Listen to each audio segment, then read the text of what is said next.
बिस्मिल्लाहिर्रहमानिर्रहीम। अस्सलाम वालेकुम स्टूडेंट्स, उम्मीद है कि आप सब खैरियत से होंगे। स्टूडेंट्स, लिटरेचर के एमसीक्यू सीरीज़ में ये हमारा लेक्चर 25 है।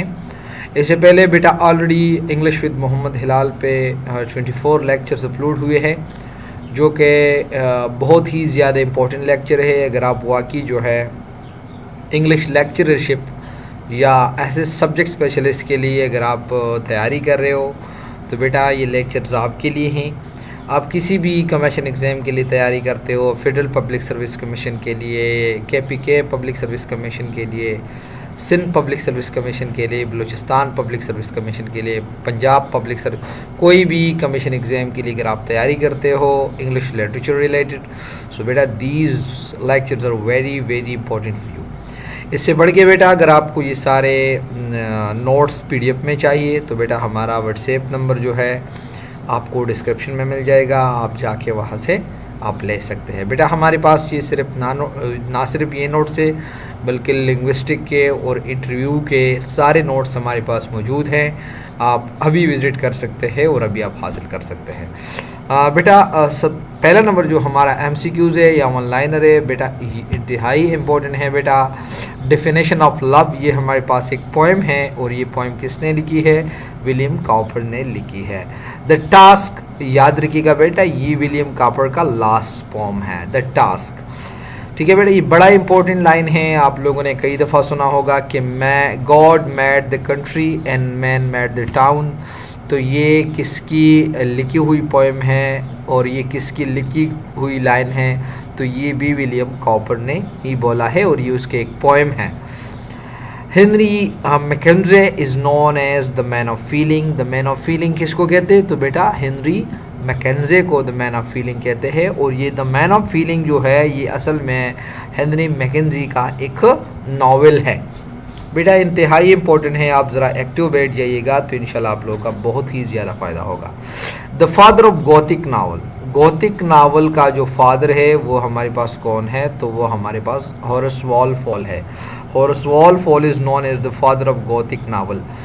द कैसल ऑफ ओट्रेंटो जो है ये हमारे पास एक नावल है, द कैसल ऑफ ओट्रेंटो, और ये हॉरेस वॉलपॉल ने लिखी है। The romance of the forest, ये हमारे पास एक बहुत ही ज़बरदस्त नावल है और ये मिसिस एन रेडक्लिफ ने लिखी है। ठीक है बेटा, ये एक नावल है द रोमांस ऑफ फॉरेस्ट। क्या चीज़ है? नावल है।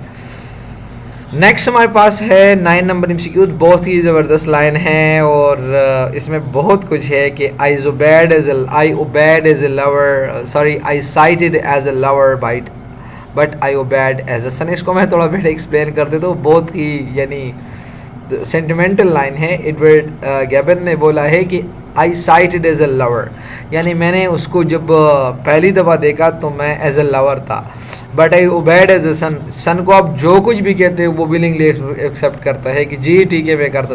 तो ये अक्सर हो जाता है, वो कहते हैं कि पहली हर बात पे हम सोचते थे, ठीक है ना, सुना होगा ना, पहली हर बात पे हम सोचते थे फ़कत हाथ उठा लेते हैं। तो वो कहते हैं कि I sighted as a lover, यानी मैं जब उसको देखा तो I was a lover but I obeyed as a son. ये बड़ा ज़बरदस्त सेंटिमेंटल लाइन है और लिटरेचर वाले उसको खूब समझते हैं। ये एडवर्ड गिबन ने ये लाइन बोला है। Edward gibbon has given us the first history in English. याद, एडवर्ड गिबन बड़ा ग्रेट राइटर है और इंग्लिश के अंदर जो पहली दफ़ा हमें हिस्ट्री मिली है ये भी हमें एडवर्ड गिबन ने दी है। एडवर्ड गिबन फर्स्ट किताब का नाम जो है द हिस्ट्री ऑफ स्विट्ज़रलैंड, जिसका एडवर्ड गिबन का फर्स्ट किताब है और ये उन्होंने 1770 में वो अपीयर हुई। ठीक है बेटा। 12th नंबर एमसीक्यूज हमारे पास है। Pride and prejudice was published in 1813। याद रखिएगा बेटा, ये जेन ऑस्टन का एक नावल है, प्राइड एंड प्रेजुडिस। ठीक है बेटा, तो ये 1813 में पब्लिश हुआ। हैरेट स्मिथ और साथ साथ जो है फ्रैंक चर्चिल, ये मैं ज़रा अंडरलाइन कर देता हूँ। Harrett Smith and Frank Churchill जो है ये दोनों कैरेक्टर है हमारे पास एम्मा नावल के अंदर आपको मिलते हैं। एम्मा भी एक नावल है जो कि जेन ऑस्टन ने ही लिखी है। याद रखिएगा बेटा, ये इस तरह के भी आ सकता है कि जो जेन ऑस्टन का जो शॉर्टेस्ट नावल है तो ये हमारे पास नॉर्थ एंगर एबे है और उसका जो अनफिनिश्ड नावल है, ये भी अक्सर आप KPPSC का पेपर उठा रहे तो वहाँ पर ये भी आ सकता है कि प्ला राइटर का अनफिनिश्ड वर्क कौन सा है। तो जेन ऑस्टन का जो अनफिनिश्ड वर्क है वो हमारे पास है सैंडर्टन, और इसके साथ आता है एक और MCQs भी याद रखिएगा, यानी सैंडर्टन उसका अनफिनिश्ड वर्क है, और जेन ऑस्टन जो है she died at the age of 41। ठीक है बेटा। George Crewe is a fine combination of, George Crewe हमारे पास एक राइटर है और लोग उसको, क्रिटिक्स उसको समझते हैं कि he is a fine combination of realism and romanticism, यानी उसके अंदर, उसके वर्क के अंदर आपको रियलिज्म भी मिलता है और रोमांटिसिज्म भी आपको मिलता है। आप ज़रा गौर से उसको सुने, और बेहतर है कि अगर आप ये नोट्स वगैरह नहीं ले सकते या रब्ता नहीं कर सकते तो बेहतर है कि आप इसको वो नोट करते जाए। द विलेज, ये हमारे पास एक पोम है, जॉर्ज क्रेवे ने लिखी है। ठीक है बेटा। द जॉली बिगर, ये हमारे पास सीक्वेंस ऑफ बैलेड्स है, सीक्वेंस ऑफ बैलेड्स है, और ये बर्न्स ने लिखी है, बर्न्स ने। नेक्स्ट हमारे पास है टॉम ओशेंटर, ये हमारे पास एक पोएम है, बर्न्स ने लिखी है। My love is like red red rose, ये भी रॉबर्ट बर्न्स की लाइन है। My love is like a red red rose, ये किसकी बयान की हुई लाइन है? तो ये रॉबर्ट बर्न्स की बयान की। सॉन्ग ऑफ एक्सपीरियंस बेटा याद रखिएगा, ये विलियम ब्लेक का पोम है। विलियम ब्लेक का पोइट्री जो है ये 2 साइडेड पोइट्री है। अगर आपने सॉन्ग ऑफ एक्सपीरियंस लिखा है तो उन्होंने सॉन्ग ऑफ इनोसेंस भी लिखा है, अगर उन्होंने द लैम्ब लिखा है तो उन्होंने टाइगर भी लिखा है। तो 2 साइडेड पोइट्री जो है, और बास क्रिटिक्स का ये भी कहना है कि उन्होंने जब द सॉन्ग ऑफ इनोसेंस 1785 के टाइम पे लिखा तो उसी से ही रोमांटिसिज्म का आगाज़ हुआ, बल्कि most of the critics agree that no romanticism has been properly started with the publication of lyrical ballad by William Wordsworth and history college. ठीक है बेटा। तो सॉन्ग ऑफ एनोस एक्सपीरियंस जो है ये एक पोम है, और ये किसकी? विलियम ब्लेक ने लिखी है। ठीक है बेटा। और यहाँ पर वो कहता है, बहुत ही ज़बरदस्त लाइन है बेटा, मैं बोला ना कि आज का लेक्चर तो इंतहाई अहम होने वाला है, कि pity would be no more if you did not make somebody poor, यानी किसी के साथ हमदर्दी की कोई वजह नहीं बनती, बस कोशिश करें कि किसी को आप तकलीफ ना पहुंचाए, किसी को आप चोट ना पहुंचाए, तो लाजमी नहीं है कि उसके साथ आप हमदर्दी करें। अक्सर इस ज़माने में लोग आपको तोड़ देते हैं, फिर जोड़ते जोड़ते आपको कहते हैं कि अपने खुद का बहुत ख्याल रखना। ठीक है बेटा। तो खैर ये ज़माना कुछ इस तरह है, इस ज़माने का दौर भी कुछ इस तरह है, और यकीन माने कसम से बेवकूफ़ लोग होंगे जो नहीं जानेंगे किसी का एहसास। और ये खैर लिटरेचर वाले लोग थोड़े हसास भी होते हैं, काश आप लिटरेचर के हो तो आपको मेरी बात का समझ आ जाए। नेक्स्ट हमारे पास है बेटा द फ्रेंच रेवोल्यूशन, ये एक पोइम भी है बेटा, ये एक मूवमेंट भी है जो कि 1789 में ये हुआ था।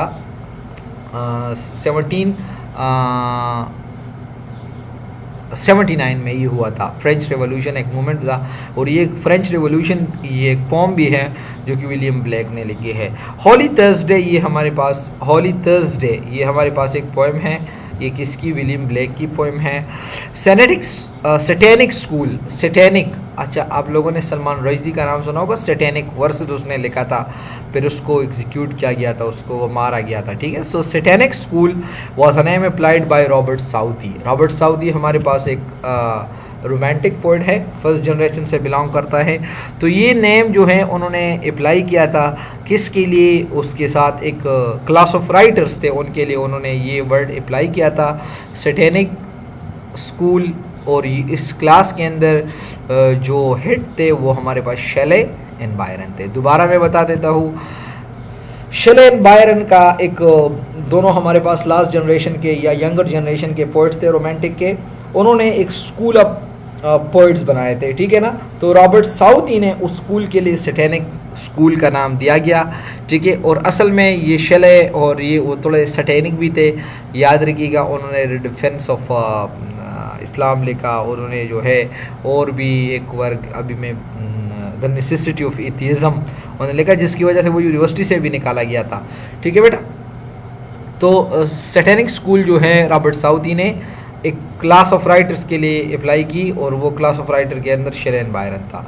नेक्स्ट हमारे पास 24 नंबर एमसीक्यूज है। William Blake says, William Blake बहुत ही ग्रेट राइटर है ना विलियम ब्लेक। वो कहता है ना ये without contrary there is no progression. अगर आपके रास्ते में कोई रुकावट नहीं हो तो तब आप तरक्की नहीं कर सकते। अगर आपके ज़िंदगी में चैलेंजेस नहीं हो तो आप तरक्की नहीं कर सकते। Ben Jonson has written an ode to himself. ये बड़ा ज़बरदस्त लाइन है, बड़ा ज़बरदस्त वन MCQs है कि हमारे पास ऐसा कौन सा राइटर है जिन्होंने खुद को एक ओड लिखा। So that was Ben Johnson.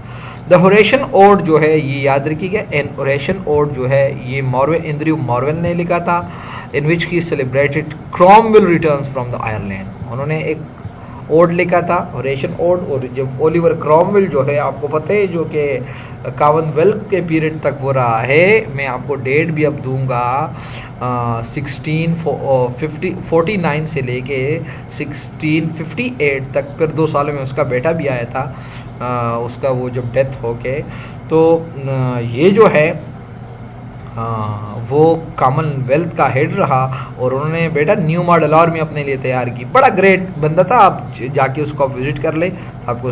Milton उसका बड़ा वो पक्का दोस्त था। ओड टू वर्जिल जो है ये हमारे पास एक ओड है और ये टेनिसन ने लिखी है। लॉर्ड अल्बर्ट टेनिसन हमारे पास विक्टोरियन राइटर है। Tennyson mourns on the death of Duke of Wellington in one of his ode। यानी ये जो ड्यूक ऑफ वेलिंगटन है ये टेनिसन का फ्रेंड है और एक ओड वो लिखता है, उस ओड के अंदर जो है वो मौन करता है, वो रोता है उसके ऊपर। Astrophel is an elegy by Spenser on the death of Sidney. Astrophel हमारे पास एक एलिजी है, एलिजी हमारे पास किसी के डेथ के ऊपर, जैसे कि एडोनिस जो है वो शेले ने कीट्स के डेथ के ऊपर लिखी है, ठीक है बेटा।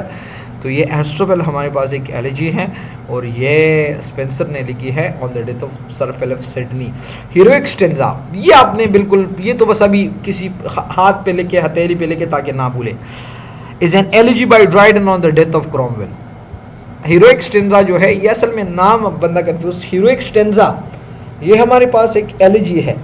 आपसे इंटरव्यू में what do you know about heroic stanza, तो अब ये भी है, heroic stanza is actually an elegy by Dryden on the death of Oliver Cromwell. Cromwell के डेथ के ऊपर जो है जो एलिजीज लिखी गई है that is known as heroic stanza.